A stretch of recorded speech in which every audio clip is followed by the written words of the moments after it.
Now on Brookland News Live, the fast-moving details out of Tucson, Arizona, where we are continuing to follow the search for the mother of NBC Today Show host Savannah Guthrie. We're following every detail in that case. Plus, live over at the Senate right now, we're following votes coming into us all as debate for DHS funding ends tomorrow. That and more coming up right here on Brooklyn News Live. Brooklyn News Live starts right now with breaking news.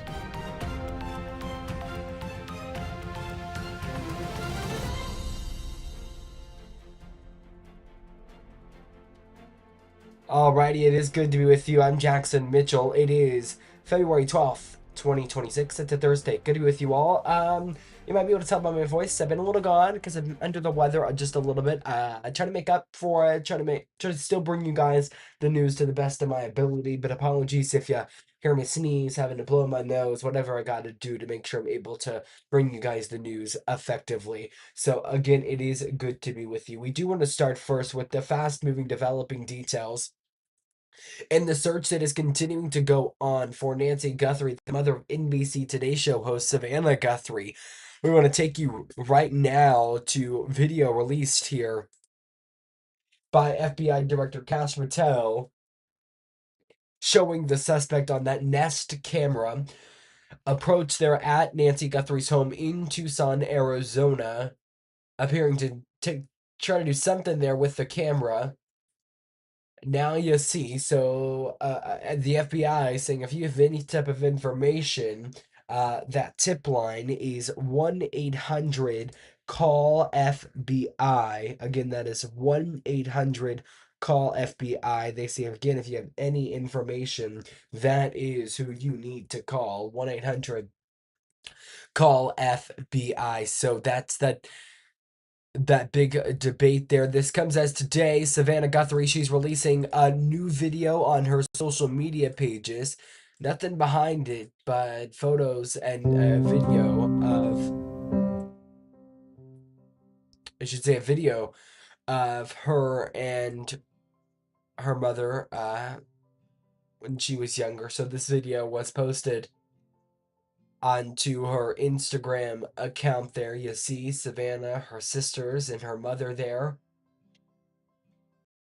As of course, it's been truly a rough time for Savannah and her family of Safe all tried to do their best, as is day 12 of the search for her, about to approach week 3 of all of this. We've been waiting. If there's any information that we are able to bring you while we are on the air in the search for her mother, we will bring you that. A development occurring earlier today. Also, kind of bringing you up to date here, Fox News, they had video of this white tent that was replaced outside of the front door of Nancy Guthrie's home in Tucson. It has since been removed. It was unclear what they might have been investigating underneath this tent, but this was this morning on Fox News there. That tent placed there. We are going to monitor any developments that come out of that. Plus, as this all enters day 12, soon after they released the video, the sheriff's department now says they've received 4,000 plus tips. I should say the FBI is saying that, and as they released the clip, they would later detain somebody, who would later be released, saying he's not the suspect.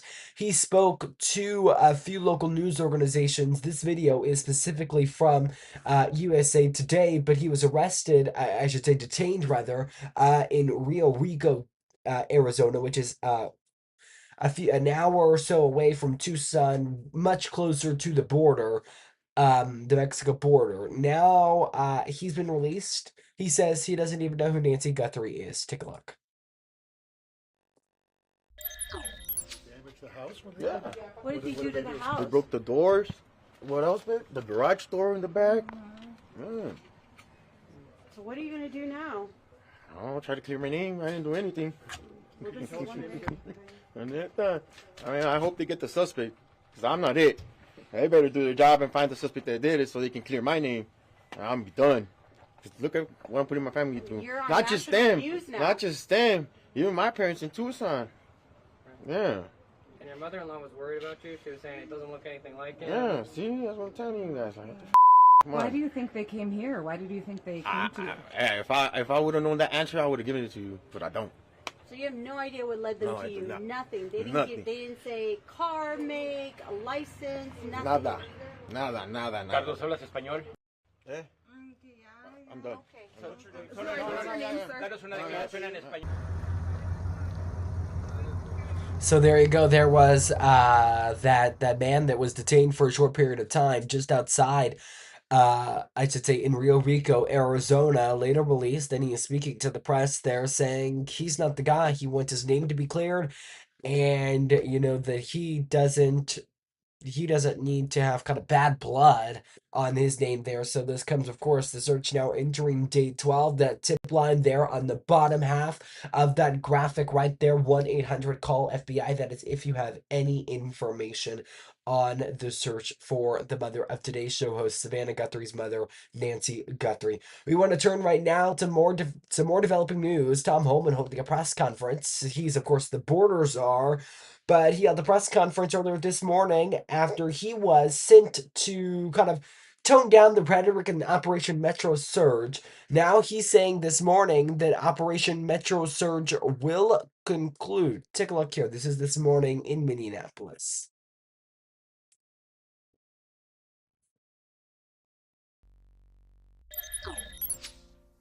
With that, and success that has been made arresting public safety threats and other priorities since this surge operation began, as well as the unprecedented levels of coordination we have obtained from state officials and local law enforcement, I have proposed, and President Trump has concurred, that this surge operation conclude.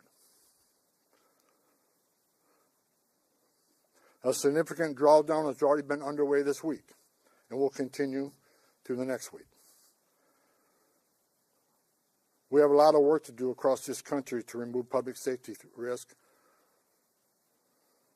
who shouldn't even be in this country, and to deliver on President Trump's promise for strong border security and mass deportation. Law enforcement officers drawn down from this surge operation will either return to the duty station or be assigned elsewhere to achieve just that. Okay, so that was this morning. You hear them there saying they're going to draw back. They've already done a little bit of that. But now, unless you're on the fraud investigations working for ICE, you will be put on another assignment there. That's there what Tom Homan, the Trump-appointed border czar, is saying. President Donald Trump, really just last hour, he took questions from the White House. We want to play that out for you. This is just moments ago over at the White House. It was good. Maybe I should say great. It was great, and we appreciate it. Would you have anything to say, Russ? Please. Thank you, Mr. President. Literally no other president would have done this to get at the foundations of the Green New Deal, so tremendously excited that we are where we are today. Great work by Lee. I'm a little worried that this next year will be, EPA alone will be dereg east by the number of things that are becoming. Alrighty, apologies. I thought we maybe had, this is Russ Vaught there, but I thought we maybe had skipped it just enough to get to the questionnaire portion of this. Stand by here. We're going to come back to my camera so that we can adjust our shot here over at the White House from just moments ago. This comes after he made an announcement with the administrator of the EPA, the administrator of the EPA, excuse me.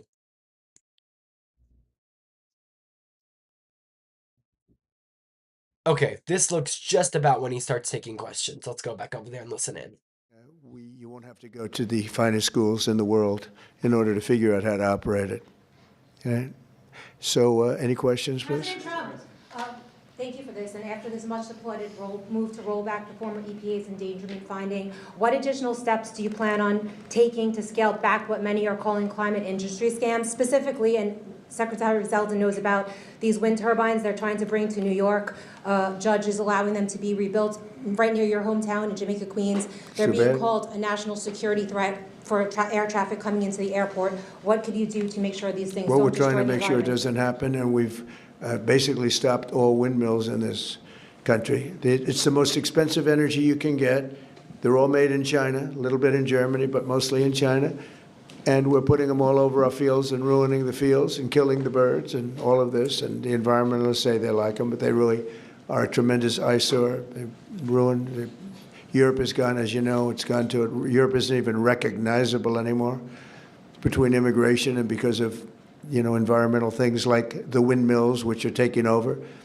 The people hate them. The energy is by far the most expensive.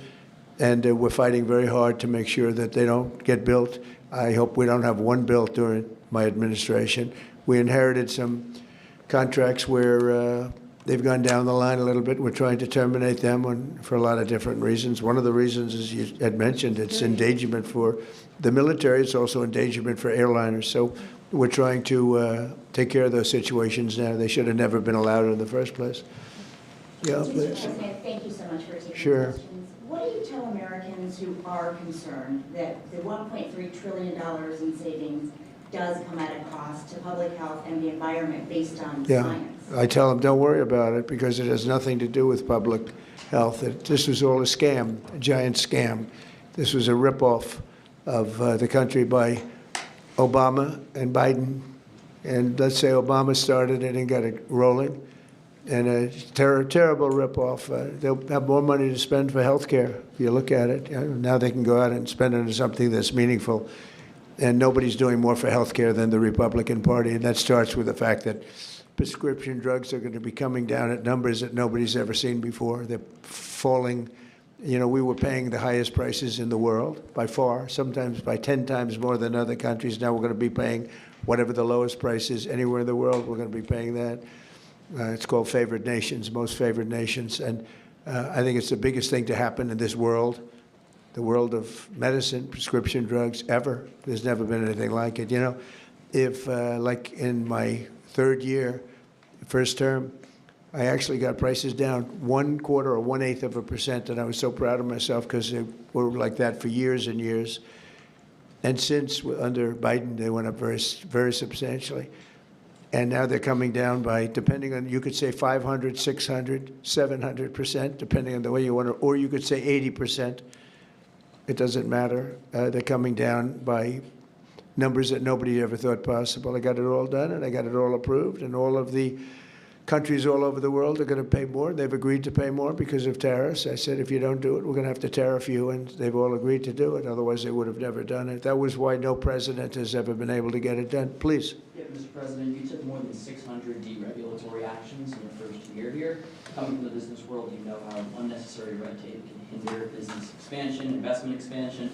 Given the magnitude of this announcement here today and the deregulatory action you took in your first year, how much economic growth can we expect to see as your term progresses? It's a great question. I think that it'll be enormous. Who knows really what the number is, but I can tell you in terms of economic growth, we have $18 trillion being invested in this country right now, the most ever of any country by far, not even close. Think of it, no matter where, not just here. $18 trillion is coming in, and that money is being spent right now as we speak in new plants and equipments. And you may have heard Lee mention, I mentioned also, that over $100 billion is going to be spent in this very short period of time just by foreign auto companies on building auto plants in the United States. Some of the greatest thing that ever happened to the United Auto Workers. The head man was not been nice to me, but now I understand he's saying this is the greatest auto president in history.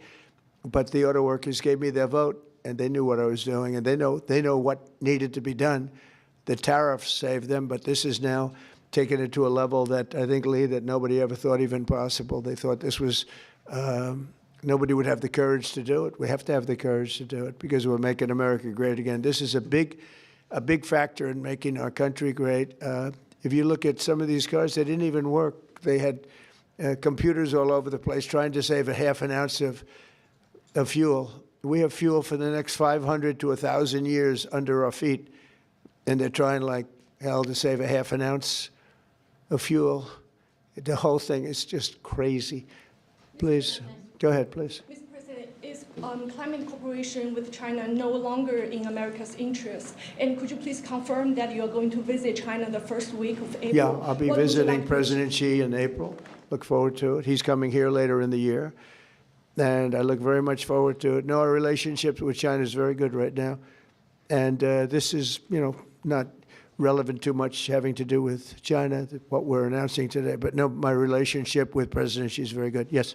President, following your meeting with Prime Minister Netanyahu yesterday. All right, you were listening in there from just moments ago. Trump taking questions there from the White House. We still got a lot to talk about right here on Brooklyn News Live. Still to come right here.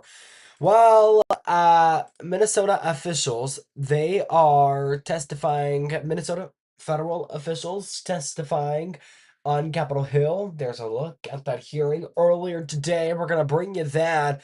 Plus, right here in Brooklyn, the forecast. It's going to rain this weekend, but for now, it's a nice day to step outside if that's what you want to do. We're back here in just a few moments.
Alrighty, welcome back live here into Brooklyn News Live. Time now, 2:19, 3:19 on the East Coast, and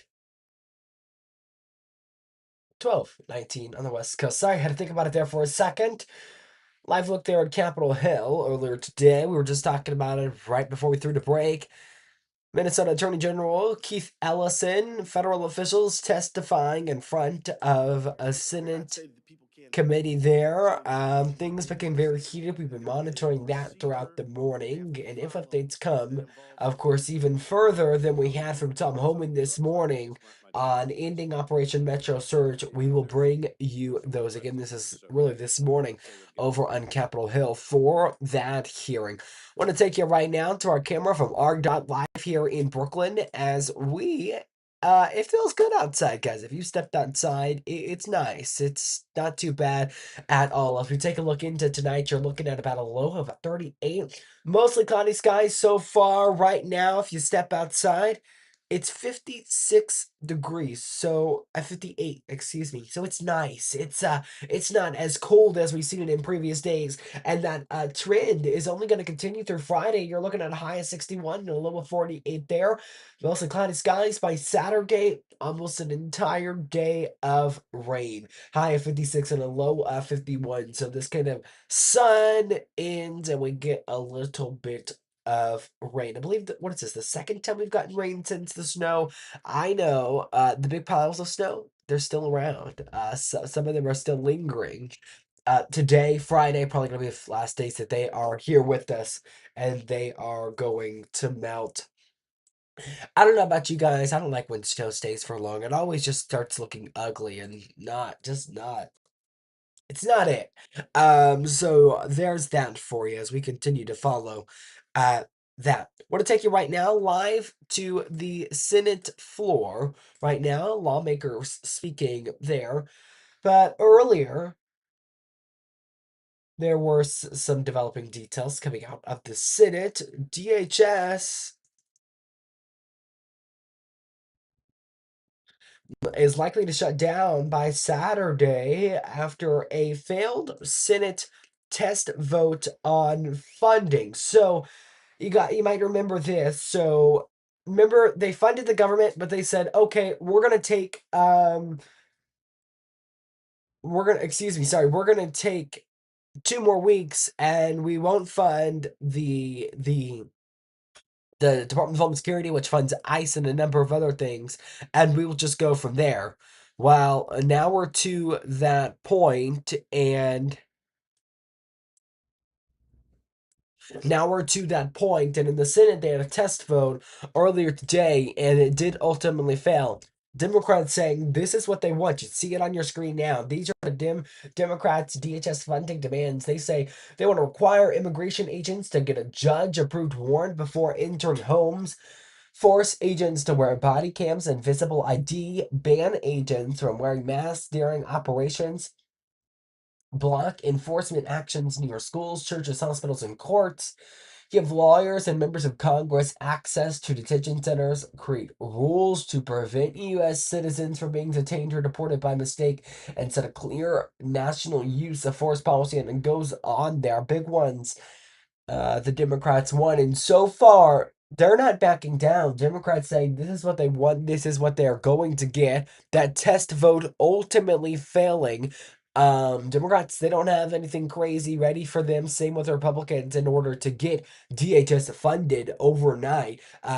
It's gonna close Friday, 12 a.m. That is when the Department of Homeland Security is gonna be shut down. It won't have any funding. So for sure going to be something we are going to follow as soon as we get more details on them.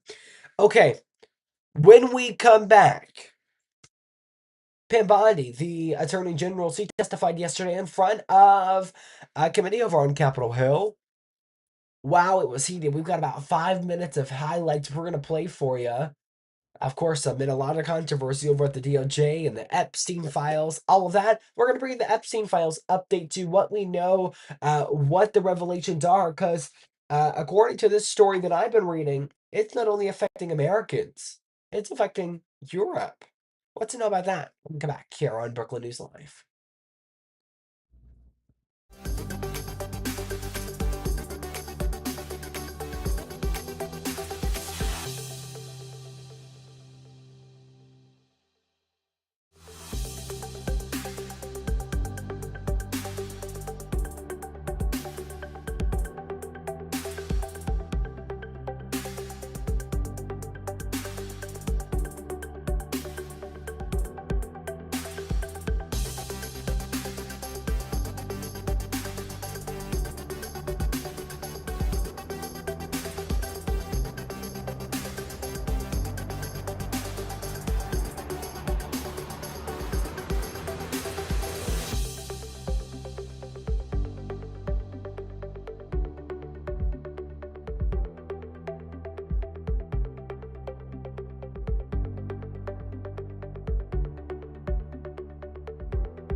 Alrighty, welcome back here into Brooklyn News Live. Well, if you were following the news yesterday, you likely heard about the, well, testing. I don't know. It was quite interesting. A hearing held yesterday on Capitol Hill where Attorney General Pam Bondi, she testified and was heated to say the least. We want to take you to some of the highlights we're getting in on that. Take a look. It's about 5 minutes long here. Survivors in the room. If you are willing, please raise your hands if you have still not been able to meet with this Department of Justice. Please know for the record,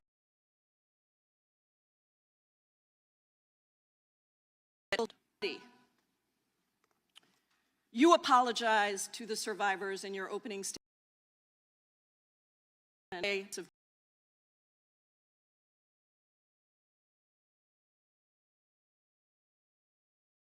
Jeffrey Epstein.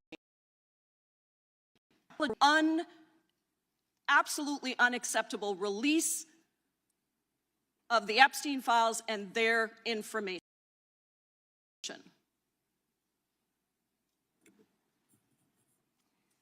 Congresswoman, you set before Attorney General. Right, finish my answer. No, I'm going to reclaim my time because I asked you a specific question. Attorney General. Will you turn to the survivors? This is not about anybody that came before you. It is about you taking responsibility and the harm that it has done to the survivors who are standing right behind you and are waiting for you. Ask the questions, the witness gets to answer in the way they want to answer. The Attorney General can That's respond. not accurate, Mr. Chairman. Because she doesn't. Including drug cases, correct? Oh, I prosecuted domestic violence case victims and you also did sexual assault cases and child sex trafficking cases, correct? I answered that question earlier. Okay. I prosecuted multiple cases when I was a prosecutor. Bottom line, you're an experienced and seasoned. For 18 years. Mr. Chairman, will you reminder of the rules? The time belongs to the member of the committee. You are a seasoned and experienced prosecutor, correct? I think we've established that. Yes or no? Does he want an answer or not? I think he wants to say. I want a yes or no answer. I think he wants to say. But I'll live with what you have already said. Let me ask you this question. Clearly, in the prosecution of sexual assault cases, you are protect the identity of victims of sexual assault, correct?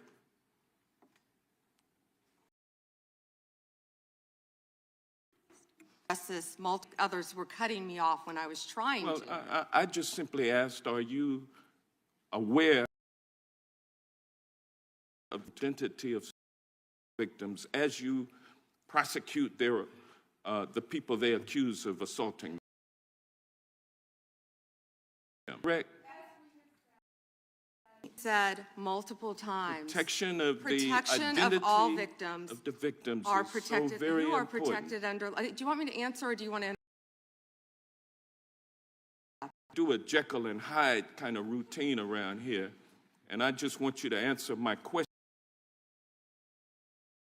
You're nice to the Republican administration that saw dangerous drugs.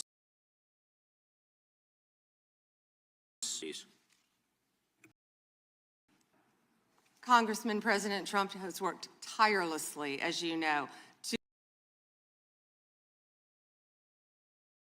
for in that video, Trump closed borders on day one. He is protecting Americans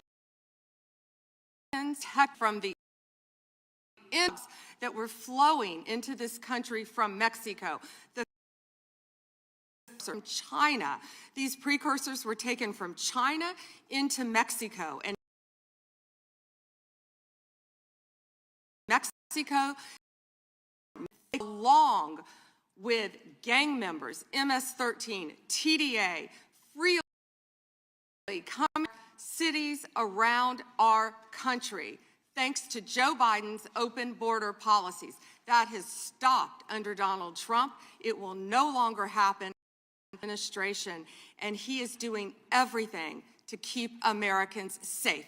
And let me continue. When he was elected overwhelmingly by the American people, the majority of the American people wanted Donald Trump, one of the main security and keeping Americans safe. And that's exactly what he did. And that's why today the other side sits here, they yell, they cut me off, they want to yell, they want to ask a question and don't want answers because they want to distract from all the great things that this president and this administration working hand in hand, and that includes Secretary Noem, who has closed our borders, and Tom Homan, who has closed our borders to keep Americans safe. And they're trying to distract from that, and they're not going to do it because the American people are smarter than that, and they see through their theatrics.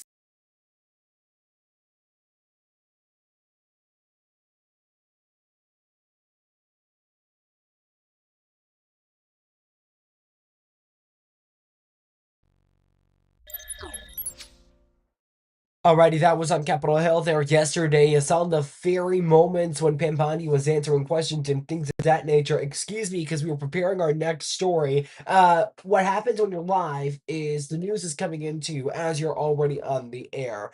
Therefore, we're going to go to that right now because just seconds ago, a press conference wrapped up where Senate Minority Leader Chuck Schumer held, again, this is really, again, seconds ago, over in the on Capitol Hill. Take a look there. This is Chuck Schumer. Of course, we brought you this last segment. The DHS now likely to shut down following a failed test vote in the Senate. Let's turn the audio up and listen in. This is Chuck Schumer, the Senate Minority Leader. Well, today, Senate Democrats made that point absolutely clear. For weeks, we've been pushing common sense reforms, the very types of things that local police and sheriffs throughout America routinely follow. Today's strong vote was a shot across the bow to Republicans. Democrats will not support a blank check for chaos. This vote today asked a simple question. Will you rein in ICE's abuses, or will you vote to extend the chaos? Republicans chose chaos, and the Democrats, we refused. Republicans chose to put a bill on the floor that ignored the abuses, ignored the outrage, ignored what the American people want overwhelmingly. And they failed to get the votes to avoid a shutdown at DHS. As we've said for weeks, if Republicans want to keep DHS funded, they need to get serious. They need to sit down. They need to negotiate in good faith, produce legislation that actually reins in ICE and stops the violence. And I'm proud of my caucus. Senate Democrats listened to the American people and stood together with one clear, strong voice. Enough is enough. We listened to the American people and stood together with that clear voice. The American people are tired. They're tired of seeing these horrific videos. They turn your stomach. And 90% of Americans say they've seen them. The videos of Americans beaten, snatched off the streets, treated like they have no rights. These videos are reminiscent of what you see in dictatorships. The Americans are tired of masked agents conducting warrantless operations in their communities, secret police. They're tired of chaos, secrecy, and zero accountability. That is not what law and order looks like. And Republicans simply cannot pretend that this outrage does not exist. It's their responsibility now to step forward, heed the calls of the American people, and work with us to pass real reform. The path forward is simple. negotiate serious guardrails that protect Americans, that rein in ICE, and stop the violence. Americans are watching what's happened in neighborhood after neighborhood across the country. They know it's wrong, they know it's excessive, and they want Congress, the Senate, to fix it. Senate Democrats showed up today for Americans. We did what they're asking. We did our job today. Now, Republicans have to do theirs. And as you know, we have asked for very simple objectives that is overwhelmingly supported by the American people and by a very good chunk of Republicans. I've looked at the polling data. While the MAGA Republicans don't support it, they must like what ICE is doing. Lord knows why. Non-MAGA Republicans, about 35–40% of Republicans support us. The public is crying out for change. Ready for questions? Yes. Is there anything in what the White House sent over that you can find common ground on? And also, what kind of message does it send to you that the White House is willing to engage on the policy? Okay, so Chuck Schumer there. Sorry, we don't got a lot of time on our hands here, so I don't want to air every single question, but that was Chuck Schumer there. Quickly there, reacting to this failed test vote. This, we showed you this graphic earlier. This is the Democrat DHS funding demands. This is what they are looking to do. Republicans, not exactly the same idea that they have, and Democrats don't appear to be backing down on what they want. I also want to play you. This is Senator John Thune, the Republican from South Dakota, the Senate Majority Leader. So we just went to the Democrat leader. Now we're going to play the Republican leader here. This is earlier on the Senate floor. On Friday, funding for the Department of Homeland Security will expire. When we passed a short 2-week stopgap for the department, at Democrats' insistence, many of us said it would not be long enough. I made that case repeatedly. Standing here today, I regret to say that we have been proven right. The renegotiation that Democrats demanded with the Trump administration last month is, unsurprisingly, taking some time. Democrats took more than a week to coalesce around a set of demands. And it was just this past weekend that they put those demands into writing. On Monday, just 2 days later, the administration countered. Received detailed text for further consideration. A quick turn, I might add, after a long wait. From our friends at the White House. Do I think the parties are on a path that could culminate in a deal? Yes. Will they need more time to get there? Absolutely. So I hope our Democrat friends will remain at the table and give talks more time to mature. The alternative path should interest no one, and that is a needless shutdown that will see funding lapse for our Coast Guard, our cybersecurity, for airport security, and for disaster. Okay. So we will follow the developing details on the funding for the Department of Homeland Security. As soon as we get more news there, we will bring that to you. Okay, the AP now reporting, as long as the other reports, suggesting that, excuse me here, sorry guys, I told you I have bad allergies, so I'm going to be kind of touching my nose a lot there, but the report's now suggesting the AP, other news organizations saying the Epstein files are taking a toll on European politics. I want to talk a little bit about this. They say the release of Epstein files has significantly impacted Europe, leading to investigations, reputational damage, and job loss for politicians, diplomats, officials, and royals. Want to start right now with Prince Andrew's involvement. His involvement in the Epstein scandal led to the loss of royal titles and allegations of sharing confidential information. Peter Mandelson's downfall, his close ties to Epstein, revealed through these newly released emails, resulted in the loss of his ambassadorship. Keir Starmer, his position has been threatened. Starmer's appointment of Mendelsohn, who is now under criminal investigation, has led to calls for Starmer's resignation.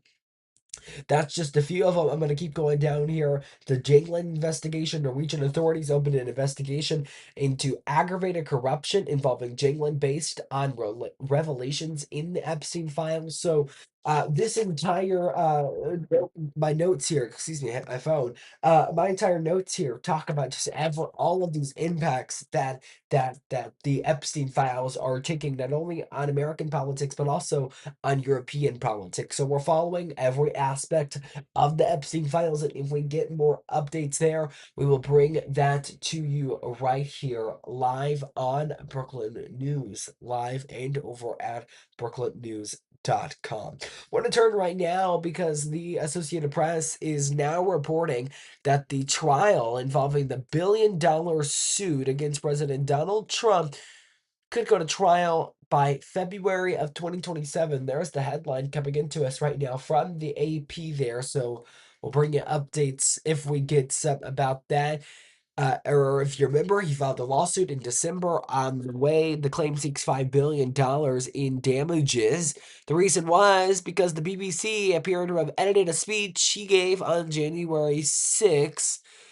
He says it didn't make him look like he did on January 6th, if that makes sense. He was saying things, and the edited speech made it look like he was asking them to march to the Capitol. So we're gonna follow that and bring you updates on that as soon as we get them. Alrighty, we are going to sneak in another quick break. When we come back, we haven't talked since the Super Bowl. So my favorite commercial plus the halftime show debate. Which one did you watch? Turning Point USA, The Business by Charlie Kirk, or did you watch the Bad Bunny show?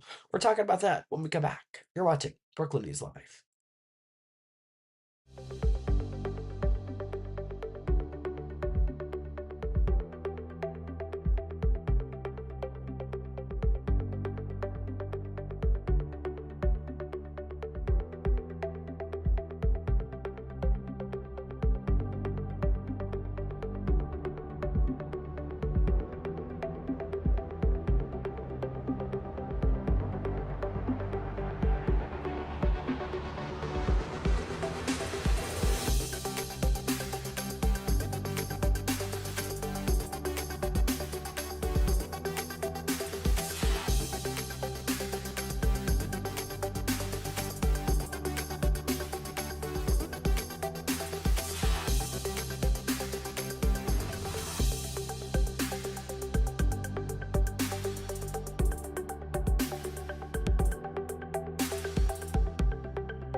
Hey y'all, welcome back in here on the Brooklyn News Live right now. I want to take you right now live over to the Senate floor where the Democrat from Minnesota, the senator from Minnesota, the Democratic one, Amy Klobuchar, she's speaking right now from the Senate floor. We wanted to listen into her remarks, of course, after Operation Metro Surge is set to conclude. Let's listen in. And take care of our neighbors. And we are going to continue to stand up for accountability, for justice, for change. And when people ask me, what can we do? Well, you do that. You continue to stand up. When people outside our state, what can we do to help Minnesota? Well, now, with ICE agents leading, maybe you want to wait till the weather warms up just a little, you can come and visit our great state. You can fill up those hotel rooms that were taken over by ICE agents and go visit incredible places in our state where Prince got his start. You can go to First Avenue. You can go to the Mall of America. You can go up north or down south in Minnesota and see the incredible bike trails and beautiful places and Lake Superior, the most superior lake of them all. So that's what we want you to do. We want you to come to our state and visit. We want you to invest in our state. We want you to start businesses in our state. We want you to send your kids to school in our state. We want people to come and work in our state because we have shown the country and the world what we are all about. Thank you, Mr. President. I yield the floor.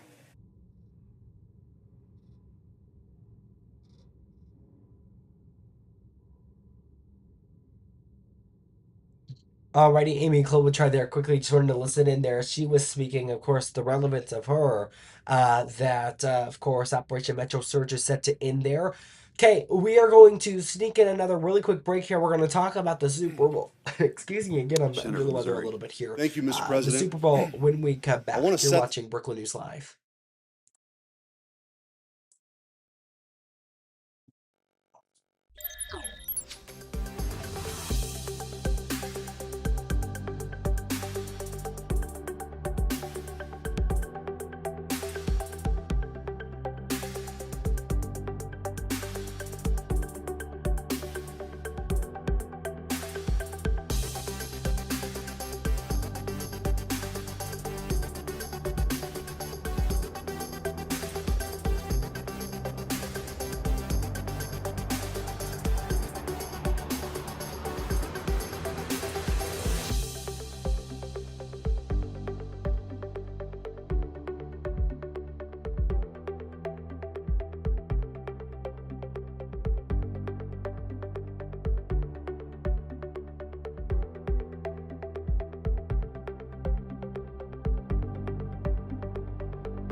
Alrighty, welcome back live into Brooklyn News Live. A lot of, I don't know, a little bit of controversy surrounding the Super Bowl halftime show, of course, occurring on Sunday, where the Seahawks took the win over the Patriots there last Sunday. Hopefully you were watching.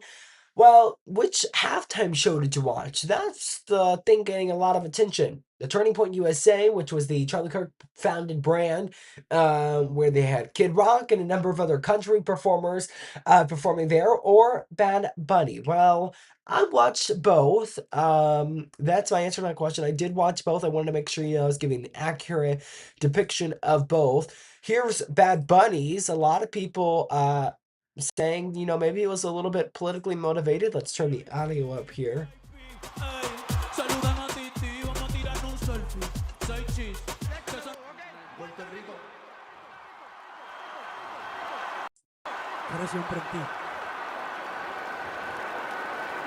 Costa Rica, Nicaragua, Honduras, El Salvador, Guatemala, México, Cuba, República Dominicana, Jamaica, Haití, las Antillas, United States, Canadá.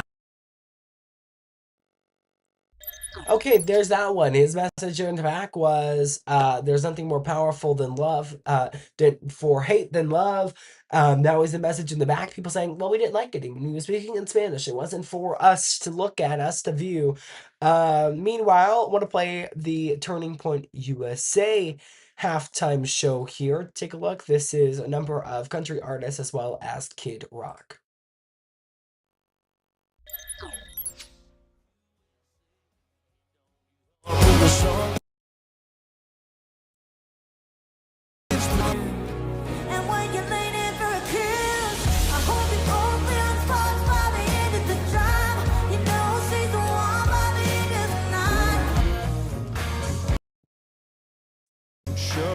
If you knock us down, we'll get back up again and again.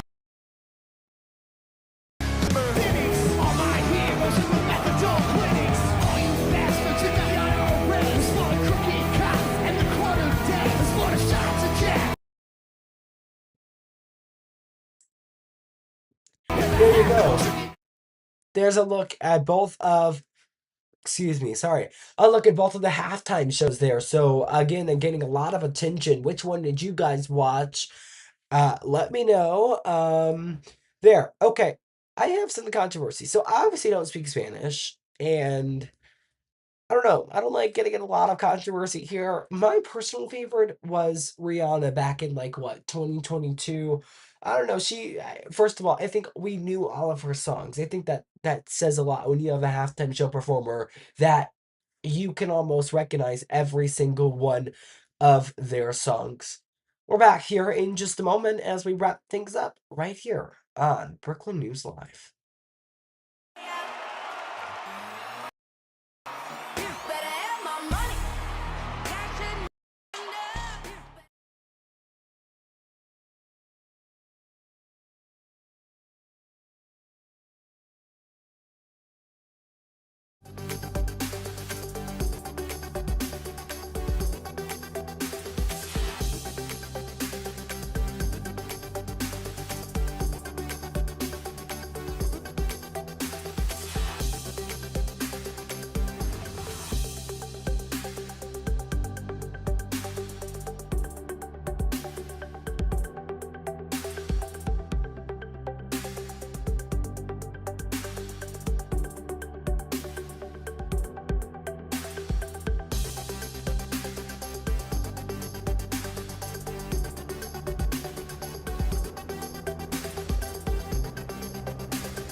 It would help if I unmuted my mic. Welcome back into Brooklyn News Live. It is always going to be with you when we got these shows. We're able to capture the news as it happens right here on Brooklyn News Live. Remember, you can follow me on all of our social media pages and our website.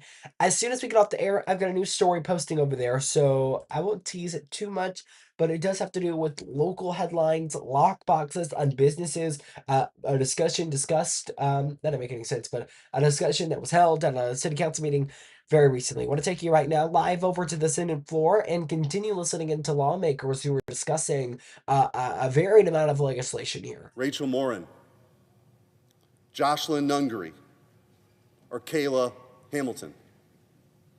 These are American daughters, American sisters, who were murdered by illegal aliens. And by the way, Laken Riley's murderer wasn't a previously convicted violent criminal. So if that's your test of who should be deported, it didn't help Laken Riley's family.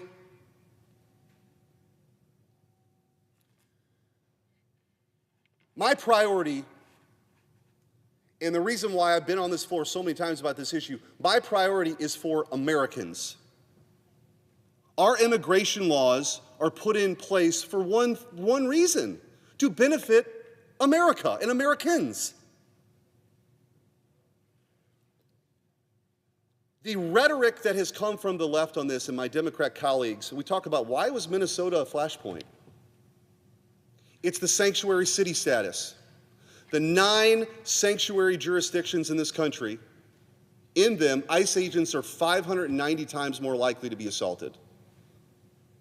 Since January of last year, there's been a 1,347% increase in assaults against ICE officers, a 3,200% increase in vehicular attacks. And don't tell me Tim Walz doesn't have something to do with that. And don't tell me the Mayor Fry doesn't have something to do with that, with the rhetoric.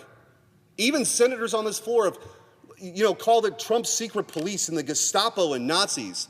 Knock it off. I hope you know better, but some people are actually listening to you. You've created conditions where confrontations are more likely. There are deportations happening all over this country, in red states and blue states alike. You don't see what you see in sanctuary jurisdictions because they're cooperating. And let's be clear what sanctuary status really means to the American people, okay? Local authorities will not tell ICE agents when illegal alien rape. Lawmakers debating legislation. They're Republican from Missouri, Eric Smith. They're speaking on ICE. Let's take you over to this live look we're getting in right now at the White House. President Trump, this hour, participating in a policy meeting behind closed doors. We're following developments from the White House as we get them in.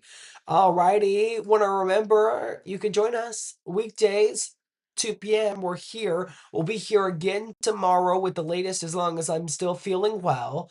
We try our best to be here frequently, but I'll tell you, Monday took the day off, and then Tuesday I was not in studio, not in town, so I didn't have access to the equipment. And then Tuesday night is really when I started to get a little bit sick. By Wednesday, yesterday, I wouldn't have been able to get up here and do this. I ended up falling asleep by the time I had gotten home and we're beginning to get ready for the show. And I was like, okay, we'll just scratch it for today. Excuse me. And now we're here. We're live right now, bringing you the latest in headlines. So we'll be here again tomorrow at 2 p.m., bringing you the latest developments. Of course, we've been following Capitol Hill all day. Hopefully, I'm feeling a little bit better. I'll tell you, it's been getting better day by day. Today, when I woke up, it wasn't the best, but it was better than Wednesday morning. Now I feel better now. So it is going to be raining on Saturday, but tomorrow still going to be a good day when we talk about weather. And I was actually just checking. I was looking at something. Today is actually Abraham Lincoln's birthday. So that's fun fact. Today he would be 217 years old if he were to be still alive. So obviously, even if it wasn't for the circumstances that led to his death, he would not still be alive at 217 years old. That's unheard of, that's for sure. But that is going to do it for us right here on this Thursday. Again, we're here tomorrow, 2 p.m. Join us then.